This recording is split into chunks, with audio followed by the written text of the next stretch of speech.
Dyah Gayatri atau Sri Rajapatni lahir sekitar tahun 1275. Meninggal tahun 1350.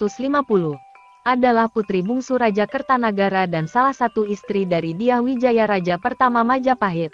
Tahun 1293 sampai tahun 1309. Merupakan nenek dari Hayam Wuruk. Nagara Kertagama menyebutkan Raden Wijaya menikahi 4 orang putri Kertanagara.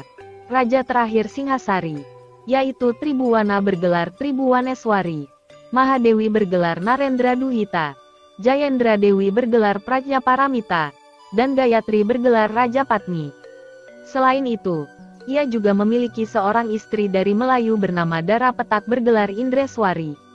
Dari kelima orang istri tersebut, yang memberikan keturunan hanya Dara Petak dan Gayatri.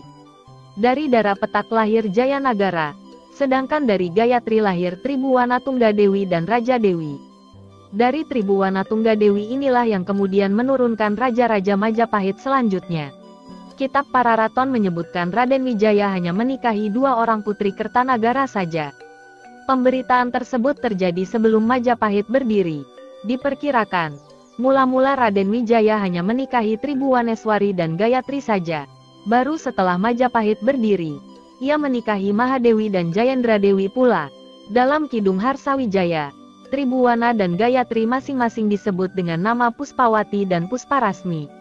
Pada saat Singhasari runtuh akibat serangan Jayakatwang tahun 1292, Raden Wijaya hanya sempat menyelamatkan Tribhuwana saja, sedangkan Gayatri ditawan musuh di Kadiri.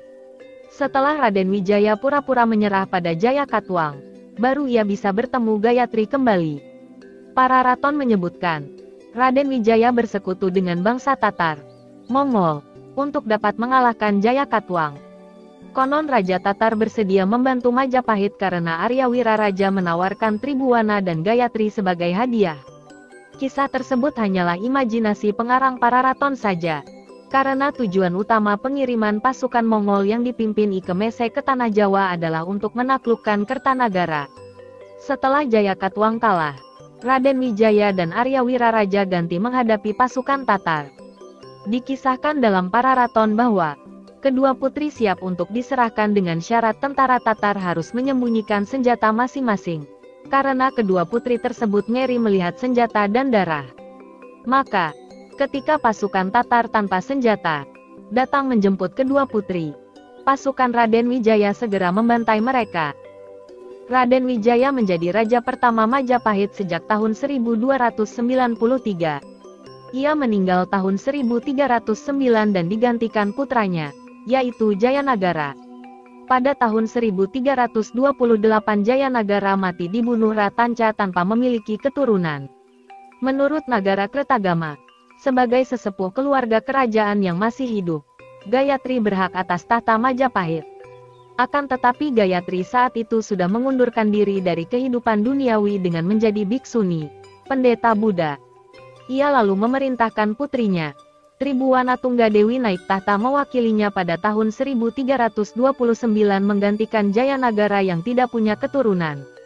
Pada tahun 1350, Tribhuwana Tunggadewi turun tahta bersamaan dengan meninggalnya Gayatri.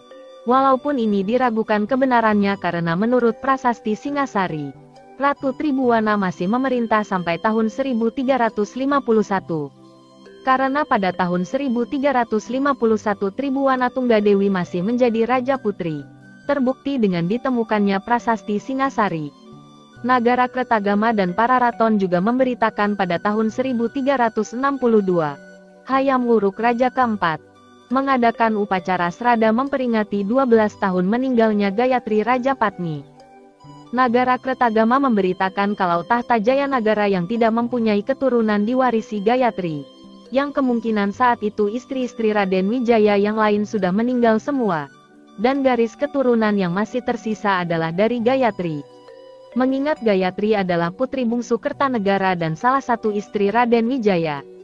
Tetapi karena Gayatri telah menjadi biksuni, maka pemerintahannya pun diwakili oleh puterinya, Tribhuwana Tunggadewi yang diangkat sebagai Raja Putri, Raja Perempuan. Sebutan untuk membedakan dengan istilah Ratu dalam bahasa Jawa yang berarti penguasa. Tahun kelahiran dan usia Gayatri tidak diketahui secara pasti. Namun berdasarkan tahun wafatnya yang berselang 57 tahun dari berdirinya Majapahit, dipastikan ia meninggal dalam usia yang cukup tua.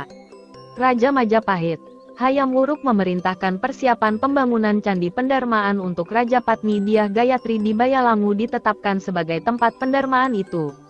Tanahnya disucikan oleh Pendita Sri Jinanawidi. Sebagaimana tercatat dalam Kitab Nagara Kertagama, pada tahun 1362 Masehi, berlangsung upacara srada mengenang 12 tahun wafatnya Raja Patni Dyah Gayatri. Pada perayaan itu sekaligus dilangsungkan penempatan abu jenazah Raja Patni Dyah Gayatri dan arca perwujudan bernama Prajna Paramita sebagai penghormatan kepada Raja Patni Dyah Gayatri. Demikian kisah Gayatri Raja Patni. Semoga bermanfaat untuk kita semua. Terima kasih.